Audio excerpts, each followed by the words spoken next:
Samantha, and we have another John Agee story for you today. This one's called Milo's Hat Trick.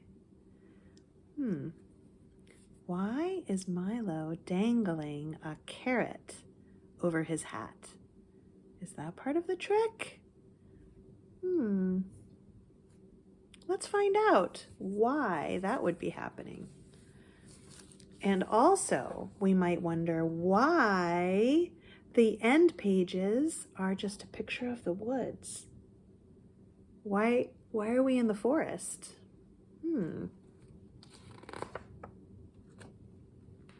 Milo's hat trick. On the title page, we see Milo, and it looks like he's in some sort of dressing room. His name is on the door. And he's looking into a mirror that's surrounded by lights. He must be part of a show. But he doesn't look very happy, does he?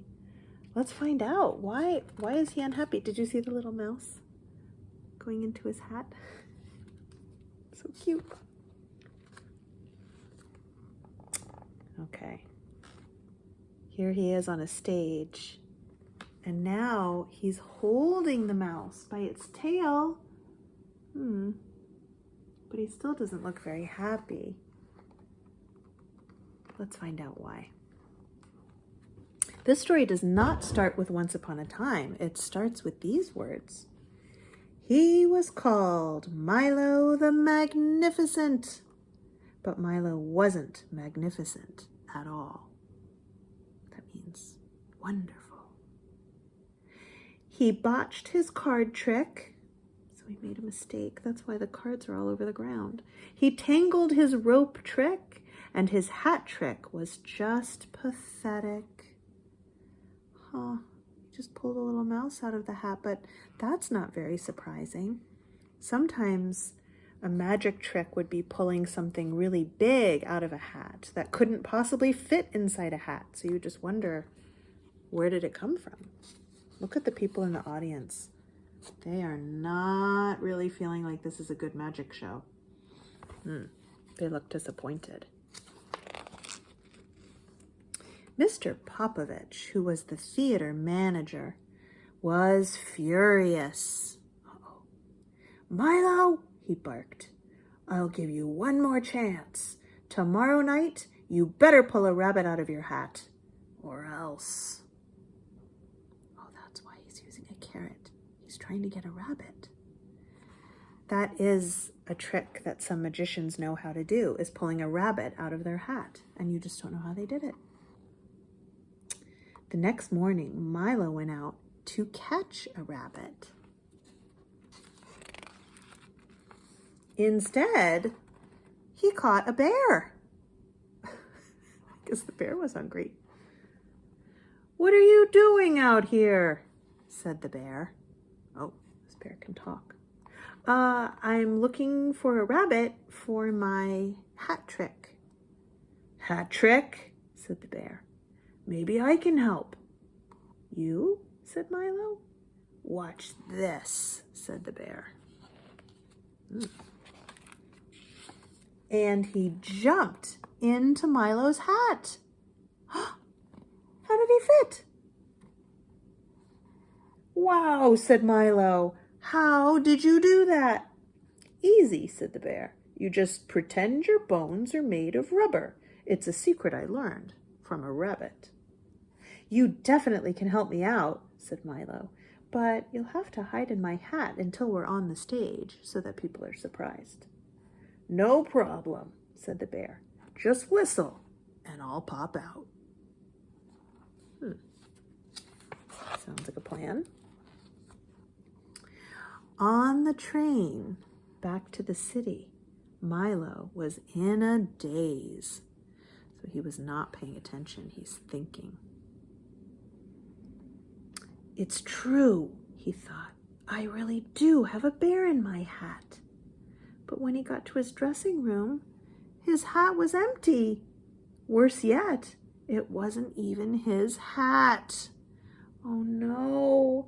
When he was on the train, he hung his hat on this peg. It's someone else had hung their hat also, and somehow they both took home the wrong hats. Oh, that's a really big problem. I don't know why Milo didn't notice, since the hat he grabbed was the wrong color, but oh dear. How will he ever find it? Look at all these hats. Milo raced back to the train station. There were lots of people with hats, but none of the hats was his. Meanwhile, in a restaurant across town, someone whistled for a waiter. Do you remember what the bear said to Milo? He said, "Whistle when you need me."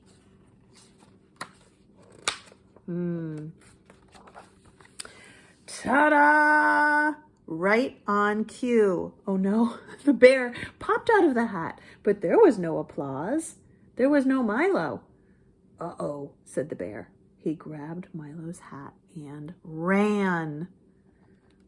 I think these people are not so happy to see a bear pop out at a restaurant. So here he goes, racing through the town. Here are all the people running away.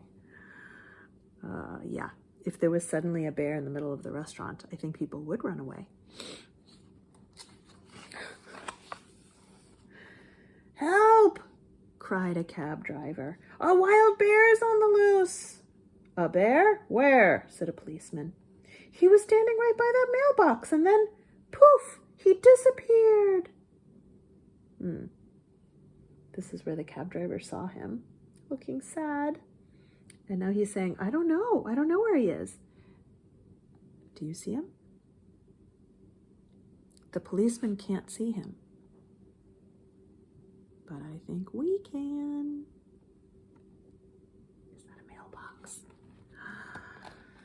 Wow, this bear really knows how to hide in small places. That's lucky. "Oh gosh," said the bear. "How in the world will I ever find that magician?"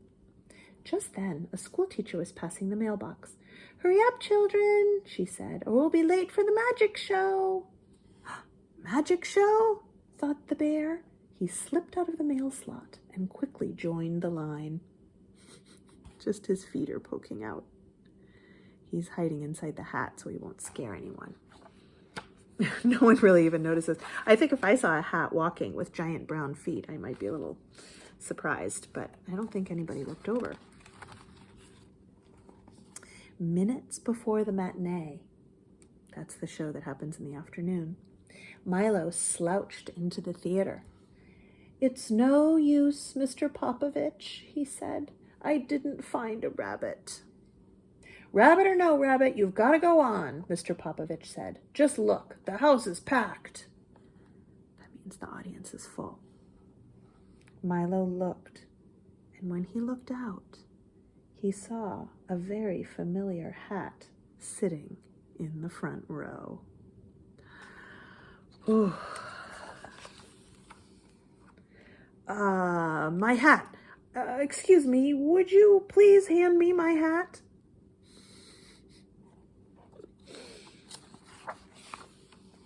Milo whistled, and out popped the bear. "Boy," said the bear, "am I glad to see you." For the rest of the afternoon, the bear jumped in and out of hats of all shapes and sizes. Milo's new act was a smash. So the bear is jumping from this hat to that hat and that hat to this hat and making himself big and making himself small. I don't know how he did it. Maybe the bear knows magic. Mr. Popovich was ecstatic. He was so happy. For 3 solid weeks, Milo and the bear were the hottest ticket in town. So here's Mr. Popovich reading all the newspapers. It says, "Hat trick wows city. Magic act mania. Crowds swarm the Rialto." I guess that's the name of the theater. But one day, during intermission, the bear yawned, an enormous yawn.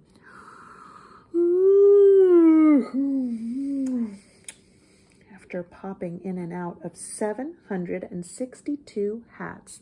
He was pooped. That means he was just exhausted.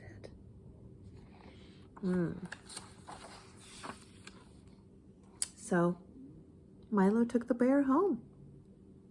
Back in his cave, the bear settled down for a long nap. "Gee," said Milo, "what am I going to do without you?" The bear yawned. "Like I said before, you just..." Then he was asleep. Look, he was so tired on the train, too. I guess it was time for him to hibernate. These days, Milo closes his show with a hat trick. And this one is really special. So here outside the theater, the Rialto, the sign says, "Milo the Magnificent, sold out." Here are all the people running in. And this is what a magician does. First, they show you the inside of their hat, which is empty. And then the magic is, even though it looks empty, they're going to pull something out. What is he going to pull out?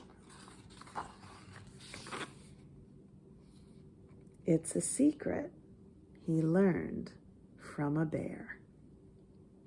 So the bear learned how to jump in and out of hats from a rabbit. And then the bear taught Milo how to do it. So now his special trick for the end of his show is that he jumps inside the hat and disappears, and then jumps back out. I wonder if he ever saw that bear again. The bear fell asleep before he could finish the words, but the bear always said, "If you need me, you can just whistle." So Milo has a bear friend, and he knows how to do some magic all by himself. That is a very happy ending to that story, isn't it? Another good one from John Agee. Thanks for coming to Story today. I'll see you again on another day. Bye.